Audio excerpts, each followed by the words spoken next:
associating with people who are performing those activities, they will force you to perform them just to give them company. Arey chal yaar, ek sip to lena. Have one sip. I know you don't drink, but have a sip, just taste it. Or when they're smoking a cigarette, have one puff. Just have one puff, see how good it feels. Have one sip, you'll know how wonderful alcohol is. Take a bite. I know you're a vegetarian, but just try this mutton samosa, how wonderful it tastes. So in this way, they're always convincing you to become like them, and the mind quickly follows suit. The mind, which is like a chameleon, it quickly takes on the color of the surroundings. So you are known by the company you keep, and according to that company you will be dragged to hell. But if you keep the company of people on the right path, if you keep satsang, it works in reverse direction. Just like your friends who take alcohol will say, come on, have a sip, don't be a spoil sport. A devotee will say, come on, chant one more round of God's name. One more round of God's name you should chant. Don't tell me you are still taking eggs, you should stop doing that immediately. So this is the nature of satsang. On one hand, you have friends who drag you on the opposite path.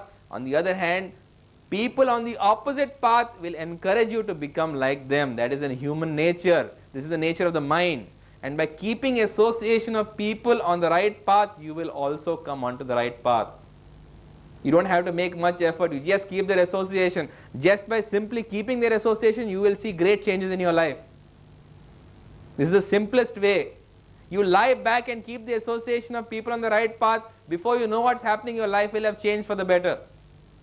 It has been said in the Mohamudgara Stotra that satsangatve nissangatvam, nissangatve nirmohatvam, nirmohatve nischalitatvam, nischalitatve jivan mukti.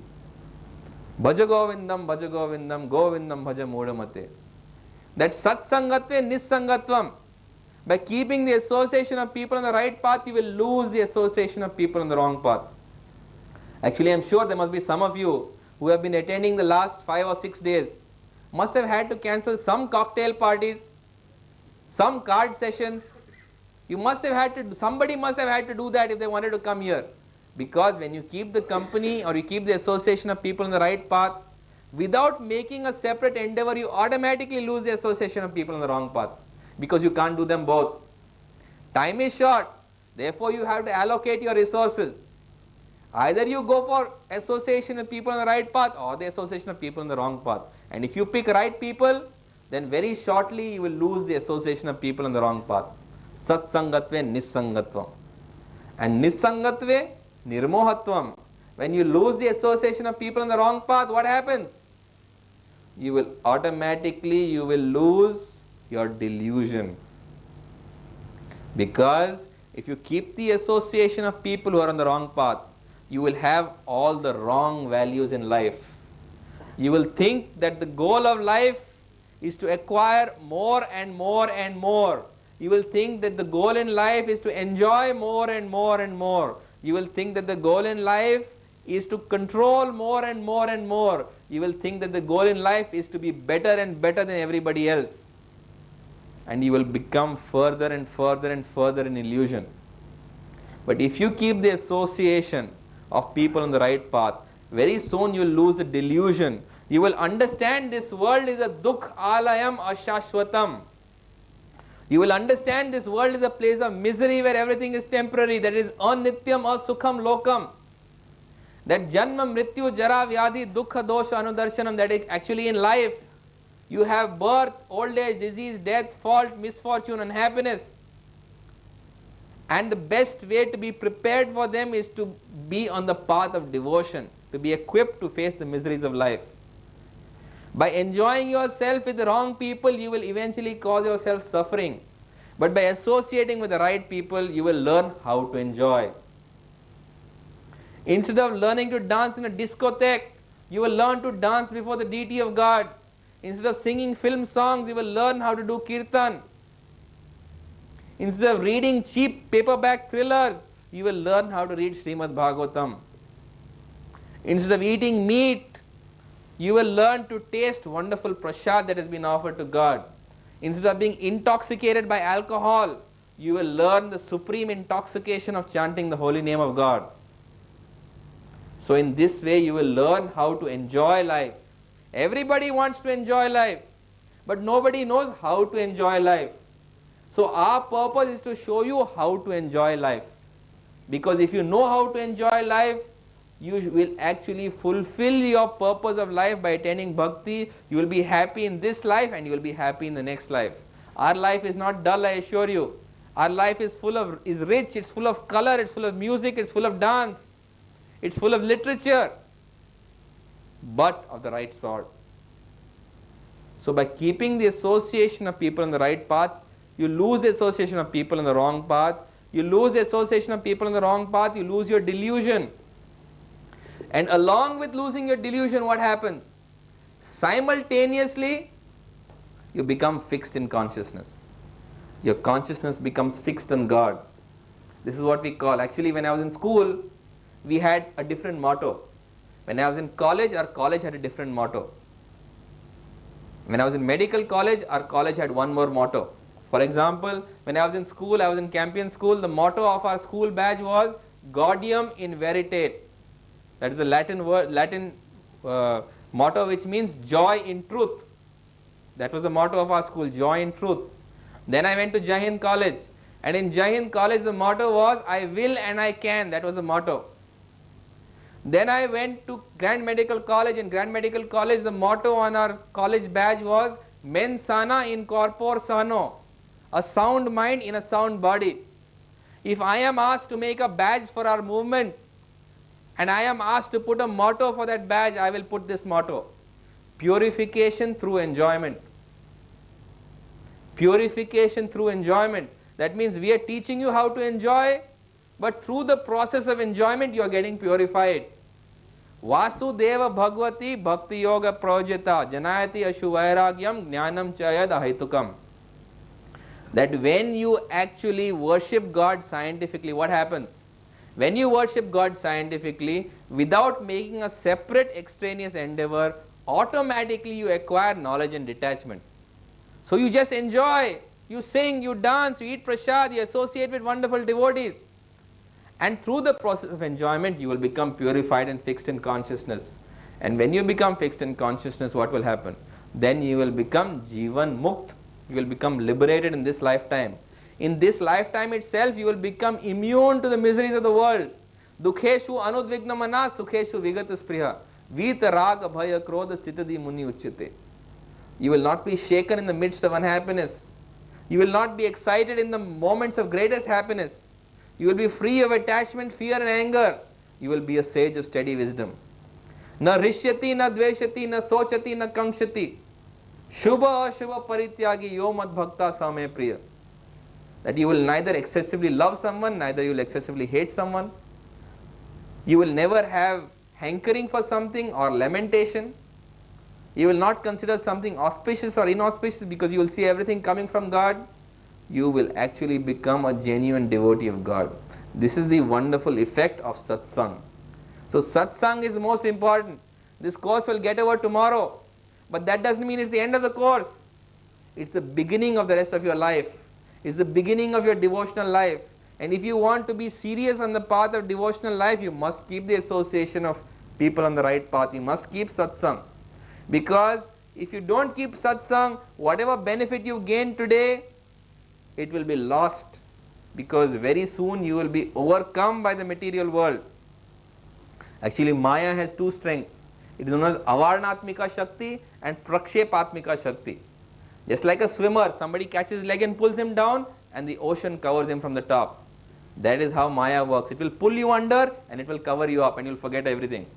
Therefore, it's important to not only chant God's name, but also associate with devotees. You might have heard of these nickel cadmium batteries which have to be charged again and again. So what happens? You can use those batteries, but finally when they get discharged, you have to charge them up. And after they're charged, you can use them again. So you can chant God's name, but if you don't keep the association of devotees, your battery, your spiritual batteries will become discharged. You will have to charge up your spiritual batteries again. That means you will need to keep association of people on the right path. You will need satsang to charge your spiritual batteries. Otherwise you cannot continue the spiritual path without charging those spiritual batteries. So satsang is perhaps one of the most important principles. Now you might ask me that what are the stages in Bhakti Yoga? That what are the different stages that one has to go through? So these are some of the stages. That's why you're here today. If you didn't have a little bit of faith, you wouldn't be sitting in that chair. That you have a little bit of faith that maybe there is something to it. What's the harm in hearing it? After all, I don't have to agree with him. I don't have to follow what he's saying. But at least let me hear what he's saying. That is called, you have a little bit of faith that somebody is acting in good faith. Somebody is acting in best interest.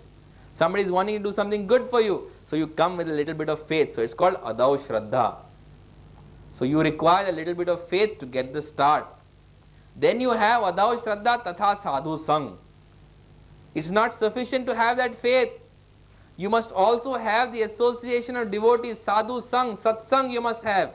You must keep the association of saintly people. You must keep the association of sadhaks or people on the spiritual path. So Adav Shraddha, first little bit of faith. Then you must keep the association of sadhus and keep the association of sadhaks. And eventually you come to bhajan kriya. That means with that faith and with the association of devotees, eventually you become convinced of the process. And by becoming convinced of the process, you begin devotional life. The beginning devotional life means you take shelter of a bona fide spiritual master by initiation. And by accepting a spiritual master, you engage in devotional activities under his guidance. That is known as bhajan kriya. Can you have the next slide?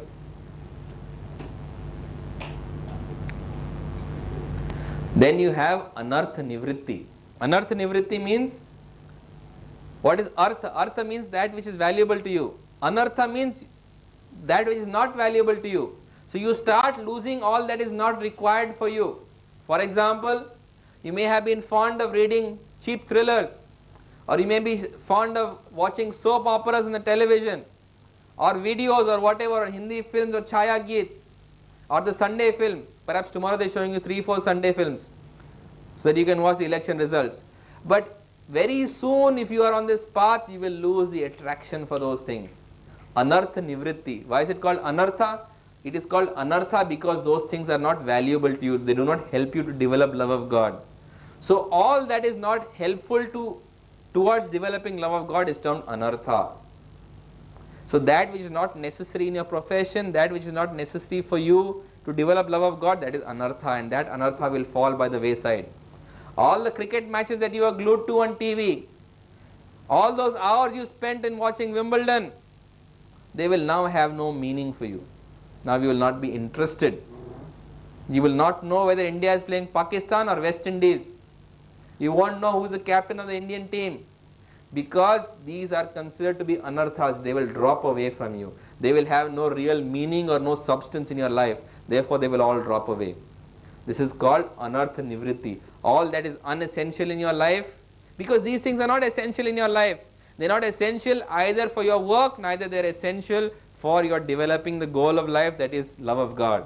So these things which are unessential will gradually start falling off. Just like ripe fruits fall off a tree. It's not a painful process where you have to keep on tugging and pulling them off. No. Naturally, automatically, just like a snake casts off its skin.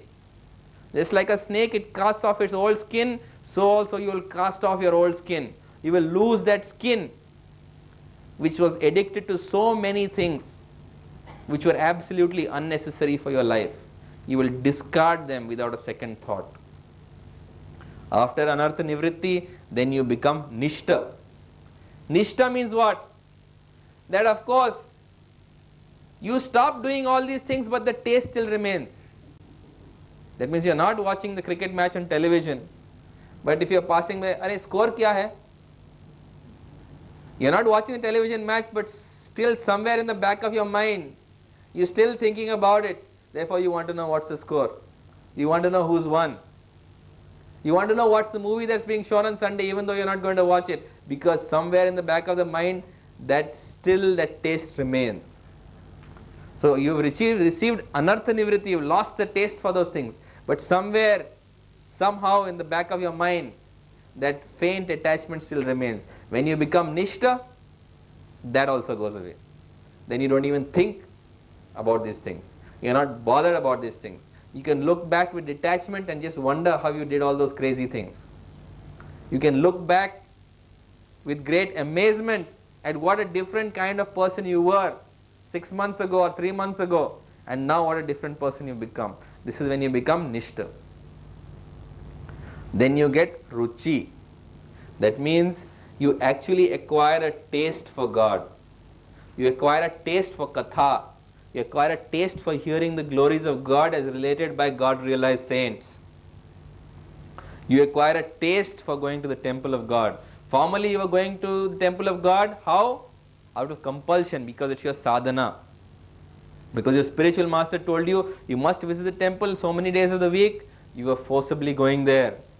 You were offering obeisances to the deity as a sadhana, out of discipline. But now you naturally acquire a taste for all these things. You enjoy it. You are beginning to relish your devotional attachment to God. This is called Ruchi. Then you have one more stage which is not mentioned here, that's Asaktas. That is, you become more and more steady because you are more and more detached from the world, the more and more attached you are to God. And finally you reach the stage of Bhav, the 8th stage which is called Bhav. And when you achieve Bhav, you can't think of anything but God. You can't sit one moment without serving God. You are constantly engaged in serving God at all times. Not an instant you can rest without serving God. Sleep actually becomes very painful to you because it's an interruption between serving God. And even in that sleep you dream about God. This is called Bhav. And Prem is that final stage when you have acquired union with God. When you see perfection all around you, you see God all around you, and you have achieved actual transcendental bliss. Then you will have tears rolling down your eyes, your hair will stand on end. Your body will shudder with ecstasy when you look around you and you see God everywhere. That stage of complete, absolute, undiluted bliss, that is known as Prem. So these are some of the stages in the course of attainment of Bhakti.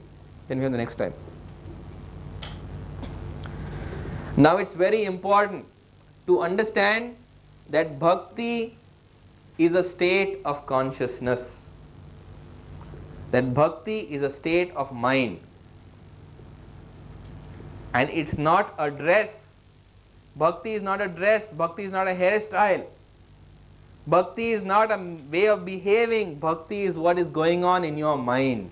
This is what is Bhakti. I remember, I think it was the previous course, one bearded man with a big mark on his forehead and wearing a dhoti, he stood up and he asked me, he says, are you practicing everything that you are preaching? Because he thought that if you wear a jacket and you wear a tie and you wear a shirt, then how can this guy be performing Bhakti? Bhakti means that you have to wear clothes like I do, you have to shave my head like I have shaved. Then only you can perform Bhakti. But Bhakti is not a hairstyle, Bhakti is not a dress, Bhakti is a state of mind. Actually, when my spiritual master Kirtananand Swami Bhaktipad initiated somebody outside the temple, it was a bold step, because until then initiation was given only to people in the temple. Only those who had shaved their heads and moved into the temple, they were given initiation. So when he gave initiation to a devotee who was living outside the temple and working in his business, this devotee, he asked him, he says, Bhaktipad, what shall I do now? Shall I shave my head? Shall I wear dhoti? What shall I do? If you want, I'll shave my head, no problem, I don't mind. I've got my own business, nobody's going to tell me anything if I shave my head. So Bhaktipad told him, he said that Bhakti does not mean changing your hairstyle. Bhakti means changing your heart. So we don't want you to change your hairstyle, we want you to change your heart. We don't want you to change your dress, we want you to change your state of consciousness. This is what is most important. It has been said in the Vedic scriptures that Iha yasya harer dasya karmana manasa gira nikhilasva api avasthasu jivan mukta sauchyate. That externally the person may be working in the world, he may be living a life like everybody else, and people looking at him from outside may think, oh, this guy is just like one of us. But they don't realize that because his consciousness is consciousness that is God consciousness, that he is constantly conscious of God in every activity that he is doing, that although he is living in the world like you and me, he is absolutely liberated from material consciousness. He is actually liberated in this lifetime. In this life itself he is liberated. Jivan mukta sauchyate, in this life he is liberated. In fact, it has been said, again in the Mahamudgara Stotra, that Jatilo Mundi Lunchita Kesha, Kashaya Ambara Bahukrita Vesha, Pashyanapi na Pashyati Mudo, Udhara Nimittam Bahukrita Vesha, Bhaja Govindam, Govindam Bhaja Mudamate. Jatilo Mundi, Jatilo means what? Matted locks. You know, these yogis and holy men, they never wash their hair or comb their hair, so they get matted locks. So Jatilo Mundi Lunchita Kesha. You have monks who pluck their hair out or shave their head, Lunchita Kesha, completely bald. Kashaya Ambara, they wear orange ochre robes. Bahukrita Vesha, this is the dress that they are wearing. But Pashyana Pina Pashyati Mudo. But although they are seeing, they are not seeing spiritual, they are not seeing consciousness, they are not seeing God. Udara Nimittam Bahukrita Vesha, they are doing it simply for the sake of their belly and their genitals. To satisfy their tongue, their belly and their genitals, they have put on these clothes. So he says, don't do that, don't just shave your head or have matted locks and wear orange robes for the sake of maintaining your body or for your tongue, your belly and your genitals. Instead he says, worship Govind, worship Govind, worship Govind, you fool. That it's by the worship of the Lord, not by changing your dress or hairstyle, that you actually achieve the goal of life. In fact, there's a famous story about two monks, and these two monks had taken a Maunrat. Maunrat means they have taken a vow not to speak. So when they had taken a vow not to speak, these two sannyasis, they were walking down by the riverside. And while they were crossing the river, while they were wading through the river, there was a beautiful young lady standing on one of the banks. So one of the sannyasis, he picked up this beautiful young lady, he carried her across the river and he put her down. And these two sannyasis walked off again. So the other sannyasi was aghast. Actually, it has been mentioned that a sannyasi, what to speak of carrying or touching a beautiful woman, he should not even let his foot touch a carved wooden doll in the shape of a woman. This is the instruction. That his foot should not even touch a carved wooden doll in the shape of a woman. What to speak of touching or carrying a woman. So the other sannyasi, his companion, was completely aghast. But he couldn't speak a word because they had a Maunvrat. So 5 days they walked side by side. And 5 days later, he could not bear it anymore. So he turned to his companion and said, my dear friend, you are a sannyasi, you should be ashamed of yourself. Why on earth did you carry that beautiful woman across the river? So his friend looked at him and said, my dear friend, I carried that beautiful woman across the river for 5 minutes, but you've been carrying her in your mind for 5 days. So bhakti is a state of consciousness. It's very important that you understand that. It's not your external activities that are important, but it is the consciousness in your mind that's important. What is your state of mind? What is your state of consciousness? In fact, there's another very famous story that there was one priest who was living in a Vishnu temple. He was a head pujari, and every day he would do 6 artiks a day in front of the deity. And he would ring the bell, and he would loudly sing and loudly do kirtan. And across the road, just bang across the road from the Vishnu temple, there was a brothel. And in this brothel, there was a young prostitute who had been forcibly confined there. And so naturally, as prostitute in a brothel, she had to entertain the customers who were brought to her. And there was an earthquake. And when the earthquake took place, the priest also died and the prostitute also died. So when they both died, the Yamaduts came and started dragging the priest towards hell. The priest was stunned. He said, wait a minute, you got the wrong number. You got the wrong address. It's across the road, across the road. I am the priest in the temple. The prostitute is across the road. So the Yamadut said, no, we haven't got the wrong address with the right address. So once again, the priest said, no, I am sure you've got the wrong address. I thought the Indian postal service was bad, but this Yamaduts beat everything. You better understand that you have to go across the road. The brothel is across the road. That prostitute has to be taken to hell, not me. So the Yamaduts did not listen to him and dragged him to hell. So there he asked Yamaraj that how could you do such a thing? I am a priest, I am a Brahmin, I have been performing 6 aartis a day to the Lord. I have been loudly chanting God's name and loudly doing kirtan and ringing the bells. And you are dragging me to hell? So Yamaraj looked at him and said, there is no mistake whatsoever. Absolutely no mistake.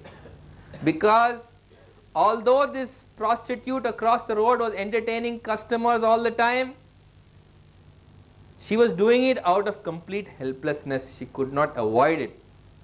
And all the time her ears were tuned to the kirtan coming from the temple. Her ears were tuned to the bells ringing in the temple. Her mind was constantly thinking about the deity in the temple.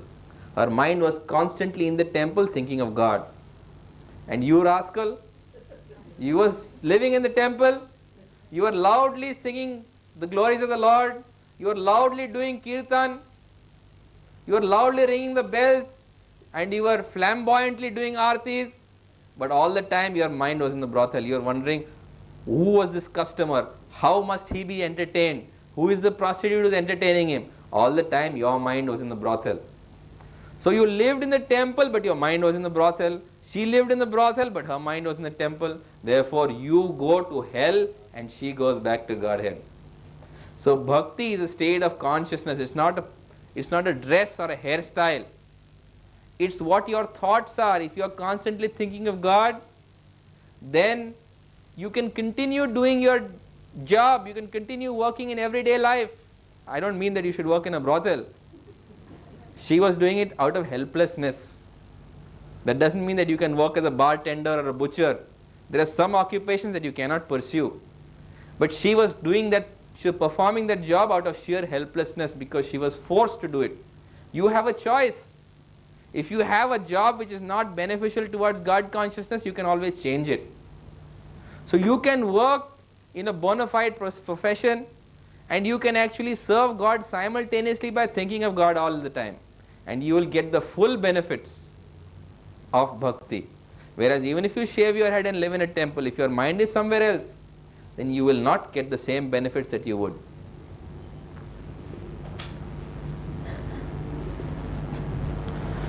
This is another very, very, very important principle. That means bhakti means surrender. That means you should learn to surrender to God.